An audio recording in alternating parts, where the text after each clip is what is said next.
अस्सलाम वालेकुम my YouTube family, कैसे हैं आप सब। मैं उम्मीद करती हूँ आप सब खैरियत से होंगे। अच्छा, जो आज मैं आपको क्वेश्चन कराने लगी हूँ ना, exercise 3.2 statistics for management M com का क्वेश्चन नंबर 309 है। तो ये आप देख सकते हैं, आप इसका स्क्रीनशॉट ले लें इस क्वेश्चन का। मैं आपको साथ साथ पढ़ के भी बताती हूँ क्वेश्चन क्या है। The frequency distribution below represents the time in seconds needed to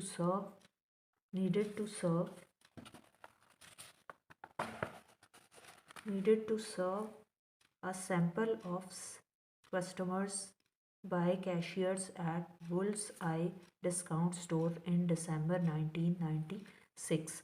अब टाइम इन सेकंड्स आपको गिवन है, टाइम इन सेकंड्स गिवन है और फ्रीक्वेंसी आपको ये गिवन है in front of this question. अब आपने क्या करना है, मैं उम्मीद करती हूँ आपने स्क्रीनशॉट जो है वो ले लिया होगा। अब आपने क्या करना है कि आपने इस क्वेश्चन की ये रिमेनिंग पार्ट है, ये वाला इसका रिमेनिंग पार्ट है। अब आपने क्या करना है कि देखना है इसके पार्ट्स क्या क्या आपसे पूछे हुए। Compute the sample mean using equation 303, यानी 303 क्वेश्चन की इक्वेशन को यूज़ करते हुए आपने इसका सैंपल मीन जो है वो फाइंड करना है। Compute the sample mean using the coding method equation 304, यानी आपने इक्वेशन 304 को यूज़ करते हुए उसके ऊपर सैंपल मीन यू फाइंड करना है, लेकिन कोडिंग मेथड यूज़ करते हुए with zero assigned to the 70 to 79 class. अब ये स्टूडेंट्स आपके लिए चीज़ें बिल्कुल नई होंगी, तो इसलिए साथ साथ आपने इनको देखना है और समझना है कि मैं किस तरह से आपको करवाती हूँ, ठीक है ना। तो ये जो है क्वेश्चन हम अपना स्टार्ट कर लेते हैं। क्वेश्चन स्टार्ट कर लेते हैं। आप इसको मैं साइड पे कर देती हूँ ताकि क्वेश्चन मैं आपको करवाऊँ तो आप देख लें कि किस तरह से करना है। अब सबसे पहले हम क्या करेंगे, एज़ यूजुअल जैसे हम प्रीवियस क्वेश्चन में ना क्लासेस बनाते थे, ऐसे हम क्लासेस का एक कॉलम बना लेंगे। सबसे पहले जो चीज़ करनी है क्वेश्चन में वो आपको बता रही हूँ। उसके बाद आपने क्या करना है, एक कॉलम जो बनाना है वो बनाना है फ्रीक्वेंसी का। उसके बाद आपने जो कॉलम बनाना है ना, एक्स का कॉलम बनाना है। एक्स मीन्स होता है आपका मिड पॉइंट।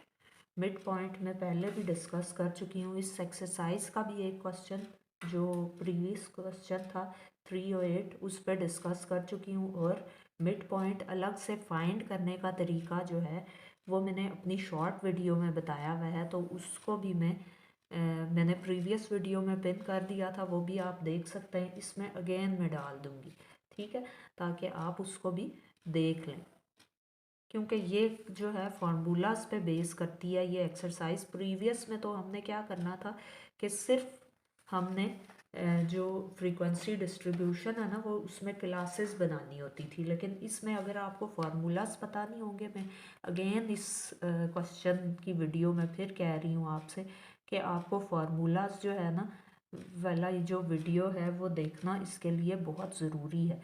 तो आप मेरी शॉर्ट वीडियोस में जाके जो फार्मूलाज जहाँ पे मैंने बताए हुए हैं वो आप देखेंगे, तो फिर ही आप ये क्वेश्चन सॉल्व कर सकेंगे, ठीक है। अच्छा, अब हमने पहले कॉलम में क्या लिख दिया, क्लासेस, दूसरे में लिख दिया फ्रीक्वेंसी, तीसरे में लिखा एक्स यानी मिड पॉइंट हम इसमें फाइंड करेंगे, चौथे में हमने लिखा एफ एक्स, और फिर फिफ्थ वन में हम क्या लिखेंगे, u is equal to x minus 74.5 divided by 10। इसका अब मैं मतलब आपको बताऊंगी क्वेश्चन सॉल्व करवाते हुए during the solution of the question के इसका मतलब क्या है, क्योंकि ये चीज़ें आपके लिए दो टर्म्स नहीं है, एफ यू और ये वाली चीज़। ये तो मैं आपको प्रीवियस क्वेश्चन में भी बता चुकी हूँ, और क्लासेस तो हमने बहुत बार बनाई हैं, इसलिए स्टूडेंट्स अब मैं डायरेक्ट आपको लेके चलूँगी। और इस क्वेश्चन में वैसे भी क्लासेस जो हैं वो बनी हुई दी हैं उन्होंने। तो आप क्या करोगे, 20 से लेके 29 तक की क्लासेस लिख लोगे पहले, फिर 30 से लेके 39 तक की, फिर 40 से 49, फिर 50 से 59, फिर 60 से 69 और 70 से 79, 80 से आपकी बन जाएंगी 89 तक और बन जाएंगी 90 से लेकर 99 तक।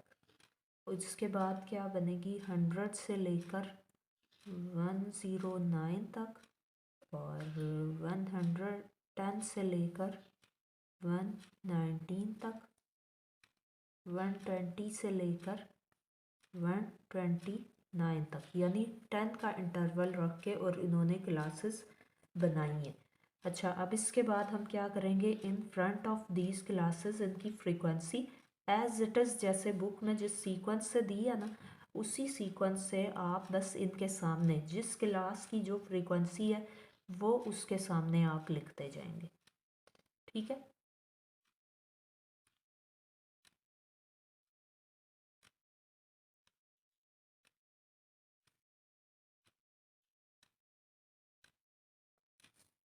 अब क्वेश्चन को शॉर्ट करने के लिए जो चीज़ें मैंने पहले से डिस्कस की हुई हैं उनको मैं ज़्यादा नहीं बताऊंगी, ताकि आप, लेकिन आपने जो वीडियो लिंक करूँगी ना उसको आपने ज़रूर देखना है ताकि आपको समझ आ जाए कि ये चीज़ किस तरह से होती है।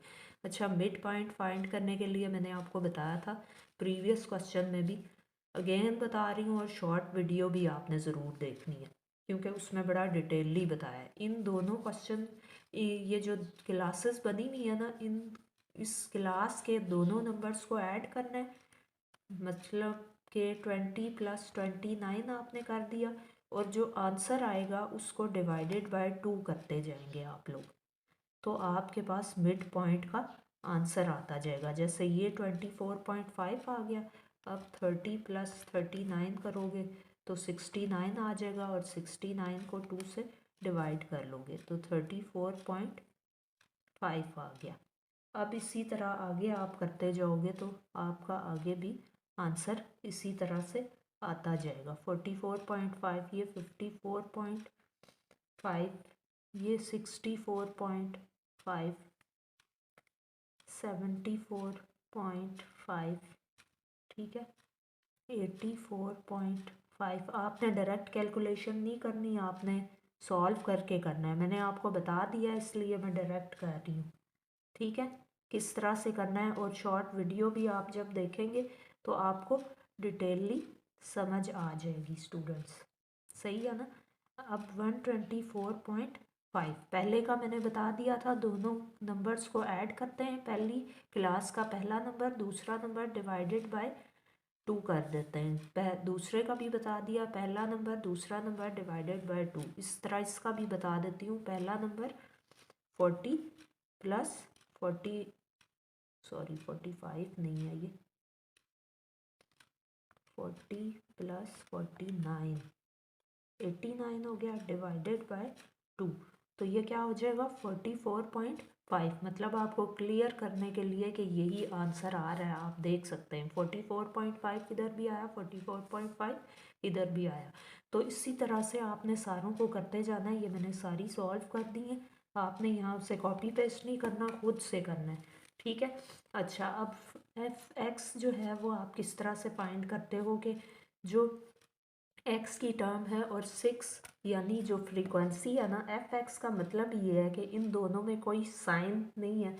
जब f और x वाली टर्म में, तो आप दोनों को मल्टीप्लाई कर दोगे। ठीक है, जब दो वेरिएबल्स पे कोई साइन नहीं होता तो क्या करते हैं, उन दोनों को मल्टीप्लाई करते हैं।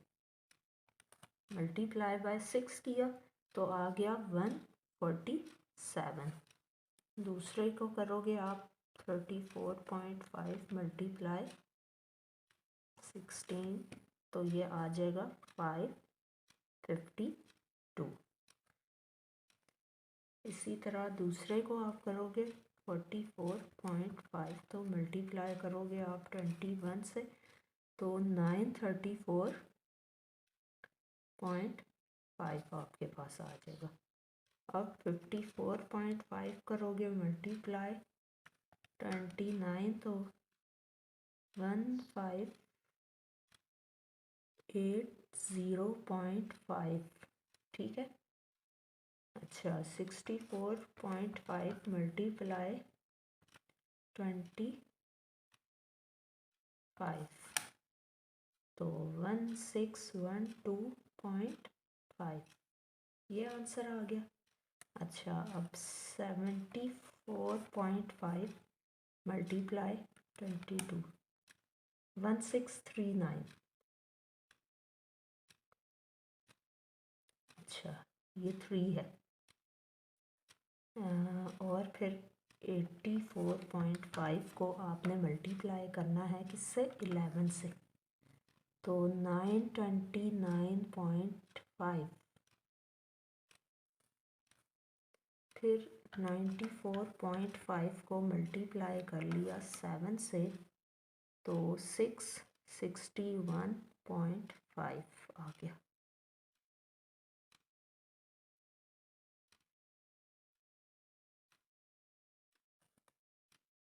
अच्छा, अब 104.5 को मल्टीप्लाई किया 4 से, तो क्या आया, 418।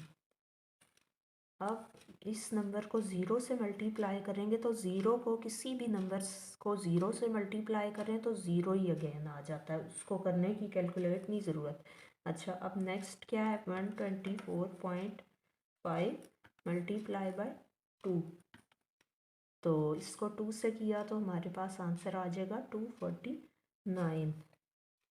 अच्छा, अब इसका हम अगर सब टोटल करेंगे, सब टोटल, तो सब टोटल आप देख लें, plus 418, 661.5 plus 929.5 plus 1639 plus 1612.5, 1580.5, 934.5, 552 plus 147।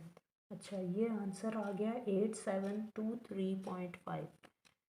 Summation F x का क्या आंसर आ गया, 87। ये मैं नीचे इसलिए लिख रही हूँ क्योंकि यहाँ पर स्पेस ज़रा कम है, ताकि आपको आसानी से समझ आ जाए। ये समेशन एफ एक्स, जब एफ एक्स का हम टोटल करेंगे ना, तो आप लिखोगे summation F x is equal to 8723, जो इसका आंसर आया होगा वो लिख दोगे। ठीक है, यानी इस सारे नंबर्स को टोटल करके जो आएगा ना, यानी ऐड करके जो आएगा वो आप यहाँ लिख दोगे। अच्छा, ये तो आपने कर लिया, ये भी हमने कर लिया था, ये डन हो गया था हमारा, सही है। अब आपने क्या करना है कि फ्रीक्वेंसी वाले कॉलम का भी टोटल कर लेना है, फ्रीक्वेंसी वाले का भी टोटल हम कर लेते हैं। ये तो हो गया हमारा 6 plus summation F x, 6 plus 16 21।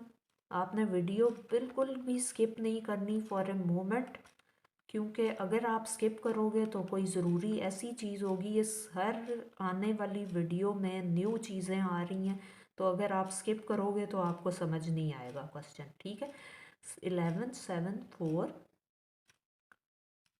और 2, तो ये क्या आंसर आ जाएगा, समेशन एफ का 143, ये आंसर आ गया। अच्छा, अब हम क्या करेंगे, ये जो आपका है ना u इज़ इक्वल टू, जो मैंने आपको बताया था कि मैं आपको बाद में बताऊंगी क्वेश्चन करते हुए solve, u is equal to x minus 74.5 divided by 10। अब यहाँ पे हमने कौन सा मेथड के लिए ये हम वर्किंग कर रहे थे, कोडिंग मेथड के लिए, कोडिंग मेथड जो है ना उसके लिए, और एफ यू भी हम उसके लिए कर रहे थे वर्किंग। जैसे यहाँ पे हमने x और एफ एक्स फाइंड किया, f तो हमारे पास पहले से था, तो x और एफ एक्स किया हमने। इसी तरह यहाँ पे u और एफ यू फाइंड करेंगे, पहले u कर लेंगे और उसके बाद एफ यू करेंगे। अच्छा, u किस तरह से होगा, u का उन्होंने आपको फार्मूला बता दिया कि u किसके इक्वल होगा, x, यानी कोडिंग मेथड। कोडिंग मेथड जब आप करने लगोगे तो उसका फार्मूला क्या होगा, वो आप ने प्रीवियस क्वेश्चन में से मैं आपको जो एक्सरसाइज के स्टार्ट है उसमें से मैं आपको दिखा देती हूँ कि कोडिंग मेथड का फॉर्मूला क्या है। ये देखो जी, ये कोडिंग मेथड का फॉर्मूला है। If u is equal to x minus a divided by h. क्या फॉर्मूला है ये आप लिख लो, x minus a divided by H. अब ये मैं आपको बता तो रही हूँ, लेकिन आपने इसके लिए जो शॉर्ट वीडियो है मेरी वो भी मस्ट वॉच करनी है, ताकि आपको आइडिया हो सके कि किस तरह से इनको करना है इजीली। ठीक है ना। अच्छा, अब ये जो है ना u is equal to x minus h था, एक्स माइनस क्या था, u is equal to x minus a divided by h. ठीक है, u इज इक्वल टू, यहाँ पे मैं लिख देती हूँ, u is equal to x minus a divided by h. ये आपका कोडिंग मेथड का फॉर्मूला है। ठीक है, अब यहाँ पे हमने फॉर एग्जांपल अज्यूम कर लिया कि u जो है is equal to x minus 7.74.5 divided by 10 है। अब उन्होंने ये कहा है कि यहाँ पे एक x का मतलब ये है कि u तो आपकी इसके इक्वल होगी, ये फॉर्मूला। x का मतलब ये है कि जो आपकी यहाँ पे वैल्यूज़ जो आई हैं ये मिड पॉइंट की, ये मतलब होगा। और x माइनस ए का मतलब है कि assumed value divided by h. H का क्या मतलब है कि उसकी ये जो क्लासेस का ना इंटरवल है, यानी क्लासेस ये जो बनाई है हमने, इनका जो इंटरवल है ना, उन उससे ये उसकी वजह से ये यहाँ पे आपने 10 लिखा है, क्योंकि इनका इंटरवल जो है वो 10 है, तो यहाँ पे इस वजह से 10 लिखा गया। अब a जो है वो होती है अज्यूम्ड वैल्यू। यहाँ पे हम देख लेते हैं, a जो होता है ना वो इक्वल टू होता है अज्यूम्ड वैल्यू की। यहाँ पे देख लो आप, लिखा हुआ है यहाँ पे, आप देख सकते हैं where a is equal to assumed mean के इक्वल होता है। ठीक है, जो हम अज्यूम करते हैं उस मीन के इक्वल होता है ये। तो अब हम यहाँ पे क्या कर लेंगे, ये तो हमें पता लग गया u के इक्वल है ये x माइनस, हमने अज्यूम्ड मीन क्या है यहाँ पे लिया 74.5, और डिवाइड किससे कर रहे हैं, हाइट यानी 10 से। 10 क्यों लिखा, क्योंकि इसका जो इंटरवल है ना क्लासेस का वो है हमारे पास 10। अब यहाँ पे 74.5 ही क्यों लिया हमने, वो मैं आपको बताती हूँ, क्योंकि ये इसकी क्लासेस कितनी है, 1 2 3 4 5 6 7 8 9 10 11। अब 11 जो है ना, 1 2 3 4 5 6, 11 का जो मिड है ना, मिड में जो आ रही है वैल्यू, वो वाली वैल्यू हमने यहाँ पे अज्यूम्ड मीन के तौर पे लेनी होती है। तो यहाँ पे मिड जो है, क्योंकि ये टोटल नंबर कितने हैं, नंबर ऑफ क्लासेस कितनी बनी है, यहाँ पे 11 क्लासेस हैं, तो 11 को जब डिवाइड हम करेंगे 2 से, 11 को डिवाइड अगर यहाँ पे कर ले 2 से, तो क्या आता है 5.5। तो फिफ्थ क्लास के बाद 1 2 3 4 5 तो यहाँ तक बन गई ना, और यहाँ पे 7 बन गई।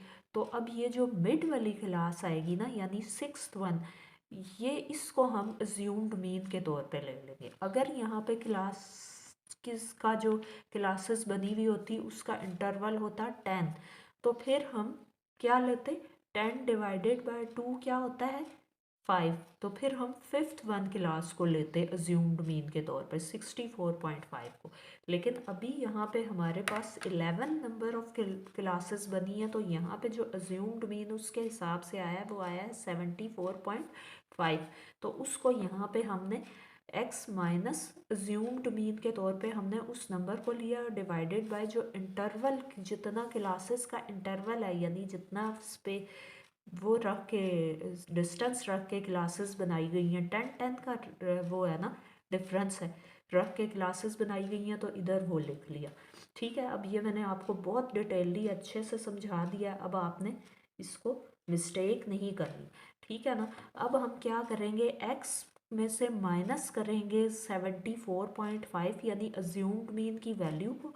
मैं आपको बताती हूँ किस तरह से करना है। ये x है ना, ये वाली आपकी वैल्यू x की है ना, 24.5 लिखोगे आप, ठीक है, ये आपको नज़र आ रहा होगा अच्छे से। इसमें से आप माइनस करोगे ये वाली वैल्यू 74.5, ठीक है, ये आपके पास आ जाएगा -15। अब इसको आप डिवाइड कर दोगे -50, यानी ये माइनस में आंसर आया, तो इसको आप डिवाइड करोगे 10 से, तो ये आ जाएगा -5। फर्स्ट का आंसर क्या आ जाएगा -5। अब दूसरा वाला आप नंबर ले लोगे, दूसरा वाला नंबर क्या है, 34.5 -74.5 माइनस किया तो -40 आ गया। अब इसको डिवाइडेड बाय 10 कर लेंगे तो -4 हो गया। अब स्टूडेंट्स, मैं आपको एक और बात भी यहाँ पे कहना चाह रही थी कि अगर आपको फार्मूलाज आते हैं ना और आपने इसको समझ लिया, तो फिर आप बहुत जैसे फ़न कर रहे होते हैं ना, कोई चीज़ में आप इंजॉय कर रहे होते हैं। मैं तो बहुत इंजॉय करती हूँ मैथ्स को, पढ़ते हुए भी और पढ़ाते हुए भी, और स्टैटिस्टिक्स मतलब मैथमेटिकल जितने भी सब्जेक्ट्स हैं, तो आप इसको बहुत इंजॉय करोगे, इंजॉय करके आप जो है वो पढ़ोगे। तो बस ये समझने की बात है, कुछ चीज़ें इसमें होती हैं जो फार्मूलाज आप समझ लो, और कुछ ये जैसे ये आपको बताया ये भी फार्मूला है, लेकिन इसको सॉल्व करने का तरीका, इस तरह से आपने इस इक्वेशन को फिल करना है और उसके बाद सॉल्व करना है। ये कुछ चीज़ें अगर आपको समझ आ गई ना स्टूडेंट्स, तो आप विद इन अ सेकेंड्स, आप मिनट्स में आप जो है ना इन क्वेश्चंस को सॉल्व कर सकते हो, और आप ये समझोगे कि हम इंजॉय कर रहे हैं किसी चीज़ को। अच्छा, अब नेक्स्ट क्वेश्चन का आंसर आ गया -4। ये मैंने आपको बता दिया, 34 में से आप 74.5 लेस करोगे और डिवाइडेड बाय 10 कर दोगे तो -4 आंसर आ गया। अच्छा, अब इसी तरह से आप 44.5 में से 74.5 को लेस करोगे तो -30 आ जाएगा, डिवाइडेड बाय 10 करोगे तो -3 आ जाएगा। अब इसी तरह नेक्स्ट है 54.5 लेस 74.5, तो आंसर आ जाएगा -20, डिवाइडेड बाय 10 होगा तो -2 आ जाएगा। अब यहाँ पे इसी तरह नेक्स्ट है 64.5 -74.5, तो ये हो जाएगा -10, डिवाइडेड बाय होगा 10, तो ये आ जाएगा -1। अच्छा, अब यहाँ पे 74.5 ही है वैल्यू, और यहाँ पे भी 74.5 है जो अज्यूम्ड मीन है, तो यहाँ पे ज़ीरो आ जाएगा, ज़ीरो आ जाएगा, और ज़ीरो को जब आप 10 से डिवाइड करोगे तो भी ज़ीरो ही आएगा, तो इसलिए यहाँ पे ज़ीरो ही लिख देना है, ठीक है। अब यहाँ पे आपका है 84.5 -74.5, तो आ जाएगा 10, डिवाइडेड बाय आप 10 ही करोगे तो आंसर आ जाएगा 1। सही है, 1 आ गया। अब 94.5 है। अब नंबर्स बड़े होते जा रहे हैं ना, तो जब 74.5 से छोटे थे तो माइनस में नेगेटिव में आंसर आ रहा था, अब जो है वो बड़े हो रहे हैं नंबर्स, तो फिर आपका पॉजिटिव ना आंसर आएगा, ठीक है। 94.5 में से लेस किया 74.5, तो 20 आ गया, डिवाइडेड बाय 10, तो ये हो गया 2। फिर आगे इसी तरह क्या होगा, 104.5 74.5 आप लेस करोगे तो आंसर आ जाएगा 30, डिवाइडेड बाय 10 कर दोगे तो ये आ जाएगा 3।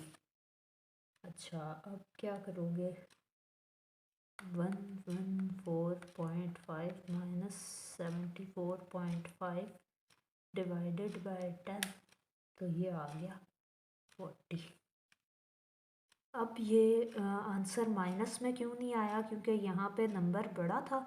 आपने जब इसमें से 74.5 को लेस किया तो जो आंसर था वो 40 आया था। आपने डिवाइड किया इसको, डिवाइड जब किया ना 10 से, तो यहाँ पे 4 आ गया, ठीक है, इसलिए यहाँ पे 4 आया है। वहाँ पे 0 इसलिए आया था कि दोनों नंबर्स जो है वो सेम हो गए थे, और डिवाइडेड बाय 10 किया तो भी 0 ही आया। अच्छा, अब यहाँ पे क्या है, 124.5 -74.5 5, ये आ गया आपका 50 और डिवाइडेड बाय क्या करेंगे हम 10, तो आंसर आ जाएगा 5, +5। सही है ना।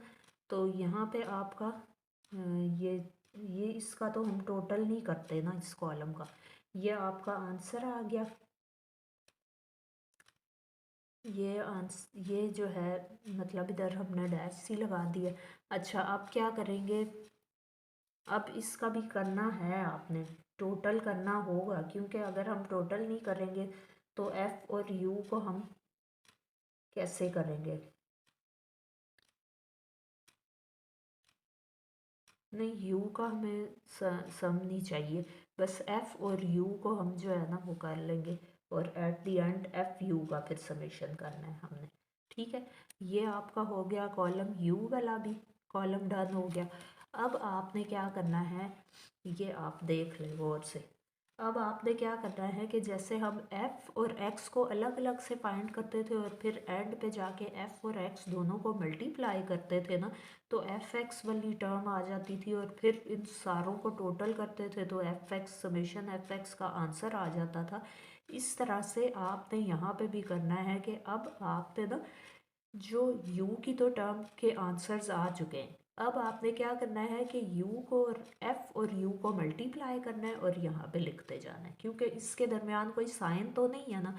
तो आपने समझ जाना है कि जब दो वेरिएबल्स के दरमियान कोई साइन नहीं होता तो हम मैथमेटिकली किस तरह से उनको सॉल्व करते हैं, मल्टीप्लाई कर लेते हैं।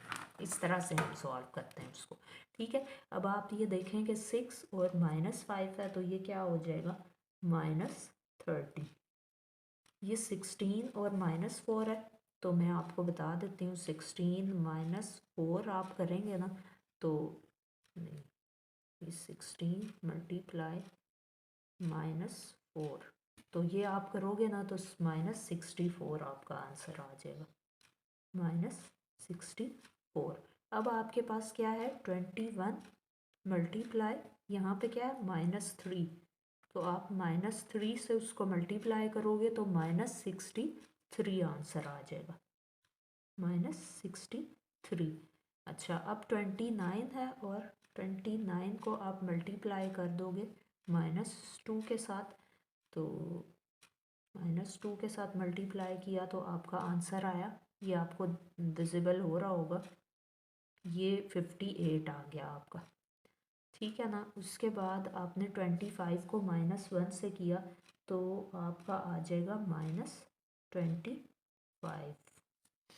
अब आपने 22 को जब ज़ीरो से मल्टीप्लाई करना है ना, तो आपका आंसर हमेशा जब किसी भी नंबर को ज़ीरो से मल्टीप्लाई करते हैं तो उसका वही आंसर दोबारा ज़ीरो ही आ जाता है। ठीक है, 11 को 1 से आप करोगे तो 11 ही आएगा। 7 को 2 से करोगे तो क्या आएगा, ये है ना 7 और ये है u का जो आंसर है 2 है, तो 7 2 सा क्या होता है 14। ये तो हम वैसे भी कर सकते हैं, 4 3 सा 12 होता है। 0 को 4 से करोगे अगेन 0 आ जाएगा, 2 5 सा क्या होता है 10।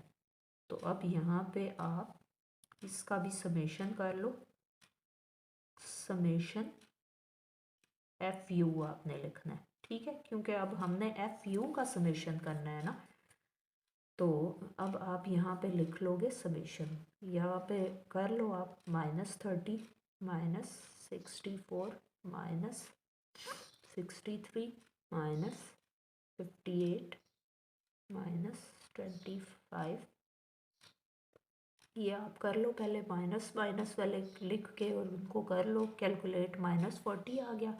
अब प्लस वाले लिखो 11, क्योंकि ये तो ज़ीरो था इसकी तो कोई कैलकुलेशन नहीं होगी, +11 प्लस सॉरी +14 +12 +10, ये 10 है। 5 2 सा क्या होता है 10 होता है ना, तो ये 10 आ गया। अच्छा इधर मैंने लिख लिया 10, तो ये क्या आंसर आ जाएगा देखो -93। ये क्या आंसर आया -193 आंसर आया है। 193। अब जब यहाँ पे लिखने लगोगे ना आप, तो यहाँ पे आपने माइनस नहीं लिखना, माइनस का साइन नहीं लगाना यहाँ पे टोटल में जब आप लिखने लगोगे।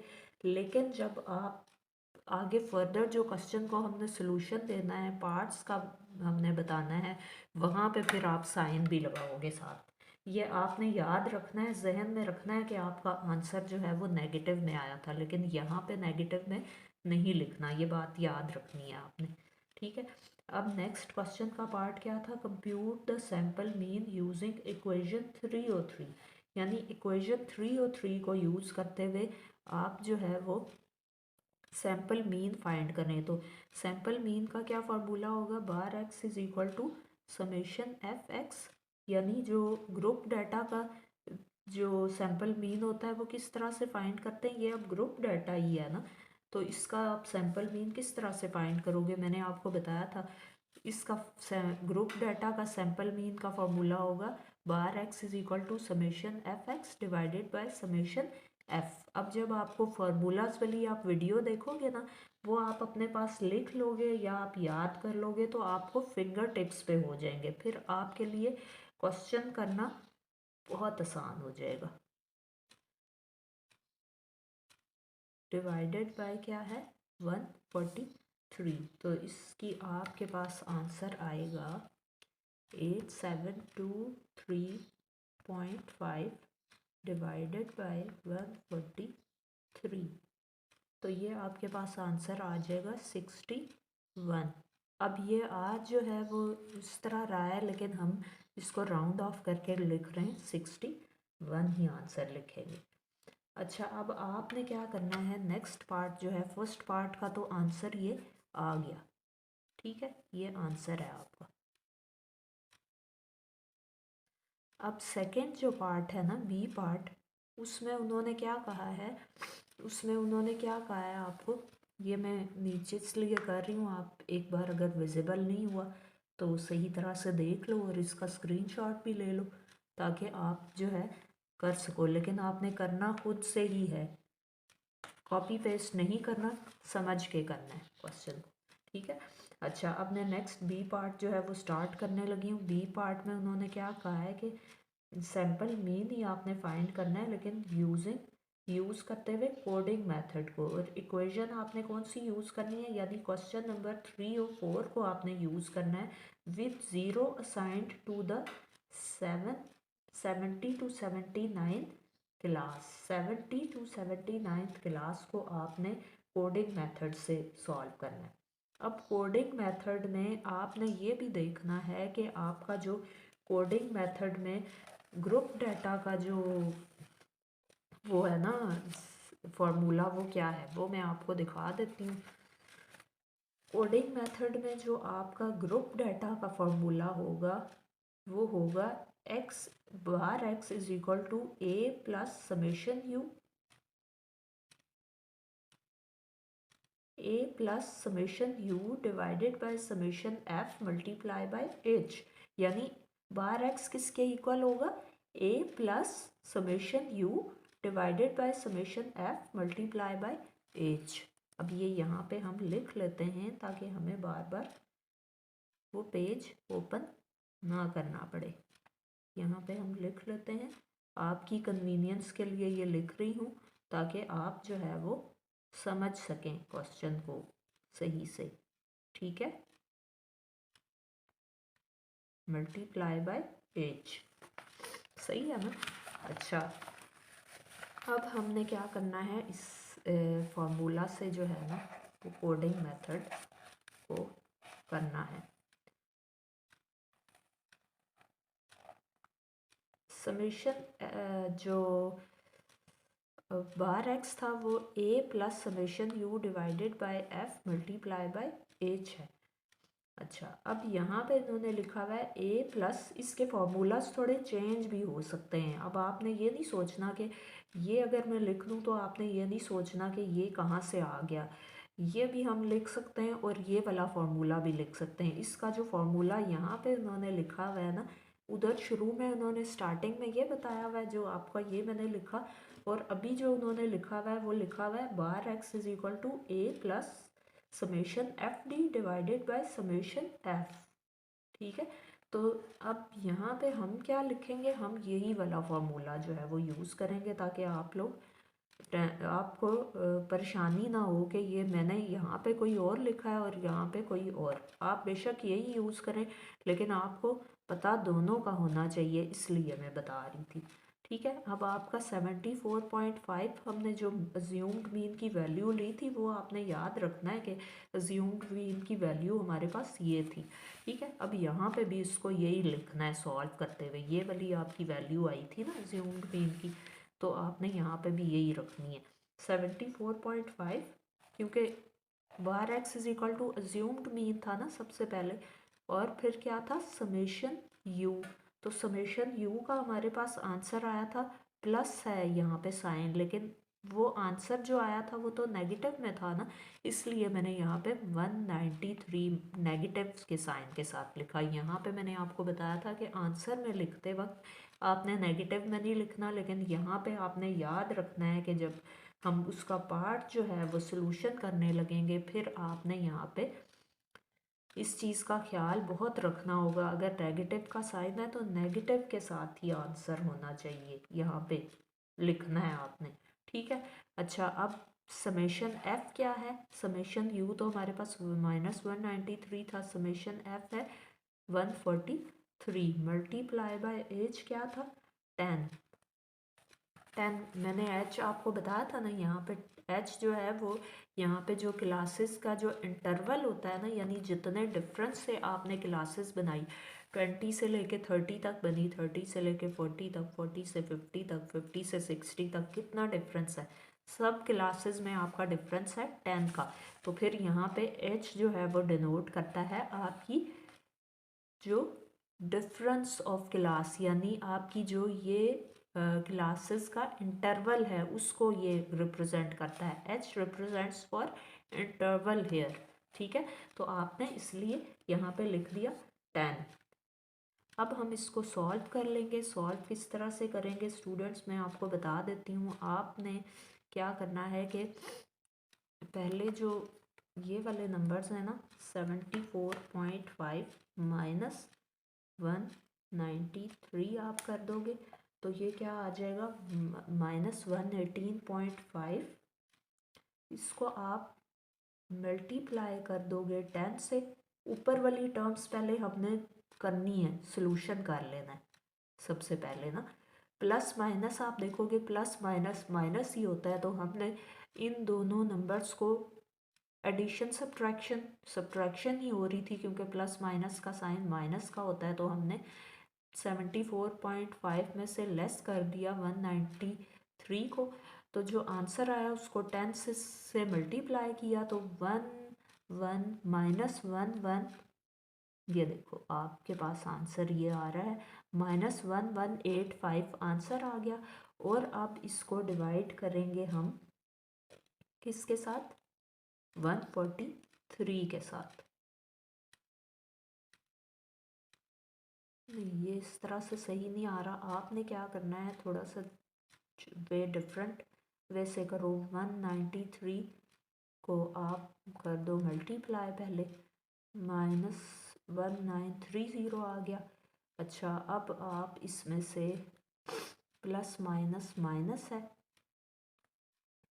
तो 74.5 में से आप इसको लेस कर दो तो ये आंसर आपके पास आ जाएगा 2004.5। और डिवाइड इसको कर दो अगर आप 143 से, तो क्या आंसर आएगा 14.01। इनका तो यहाँ पे और आंसर आ रहा है हमारे से डिफरेंट। यहाँ पे इन्होंने किस तरह से किया है, ये जो बुक है ना ये हमारा आंसर नहीं सही आ रहा। इधर इन्होंने किस तरह से किया है कि शायद इन्होंने इस तरह से किया है, ठहरो हम ऐसे भी करके देख लेते हैं। -193 को इन्होंने डायरेक्ट 143 से डिवाइड कर लिया, मतलब डिवाइड वाली जो चीज़ें हैं ना वो पहले कर ली हैं, ये कर लिया।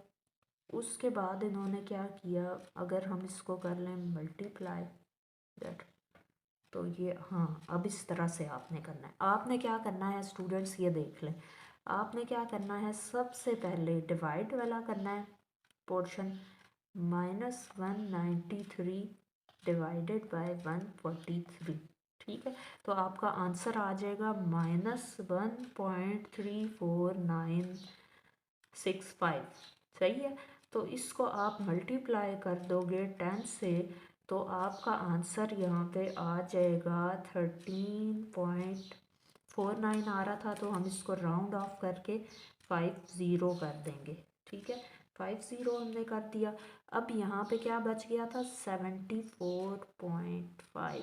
अब आपने ये चीज़ समझ लेनी है कि ये हमने इस तरह से इसलिए किया, यूँ भी कर सकते हैं, लेकिन इस तरह से इसलिए किया कि ये ब्रैकेट्स के अंदर था ना, समझ लो कि ये ब्रैकेट्स के अंदर, यहाँ पे इसमें ब्रैकेट नहीं लगी हुई, लेकिन मैंने आपको इसलिए लगाई है कि ये जो है ना, ये टर्म समझ लो कि आप अलग हो रही है इससे, क्योंकि ये तो चीज़ें बाहर हैं। मतलब ब्रैकेट के मीन्स आप ये अज्यूम कर लो कि ये 10 और ये 74.5 ये ब्रैकेट के बाहर है, तो आपने सबसे पहले ब्रैकेट वाली को सॉल्व करना होता है ना। तो हम इसको इसलिए पहले सॉल्व कर लेंगे, जो डिवाइड वाला पोर्शन है ना उसको पहले डन करेंगे, फिर आपने मल्टीप्लाई करना है और एट द एंड आपने जाना है उसकी तरफ, सब्ट्रैक्शन की तरफ। ठीक है, तो फिर आपका आंसर बिल्कुल ठीक आएगा, 74.5 माइनस जो है, आप इससे कर लोगे आंसर, और ये आपका आ जाएगा 74.5 माइनस 13.50। तो ये ओहो 74.5 माइनस 13.50, तो ये आंसर आपका आ जाएगा, देख सकते हो आप 61 क्या आ जाएगा आपका इसका आंसर, कोडिंग मेथड का आंसर आपका आ गया ये। ठीक है, तो मैं उम्मीद करती हूँ स्टूडेंट्स आपको अच्छे से समझ आ गई होगी। अगर कोई क्वेरीज हो या कोई क्वेश्चन में कोई चीज़ समझ ना आ रही हो, क्योंकि ये न्यू क्वेश्चंस हैं, तो आप कमेंट बॉक्स में मेरे से पूछ सकते हो। तो नेक्स्ट वीडियो तक के लिए अल्लाह हाफिज़।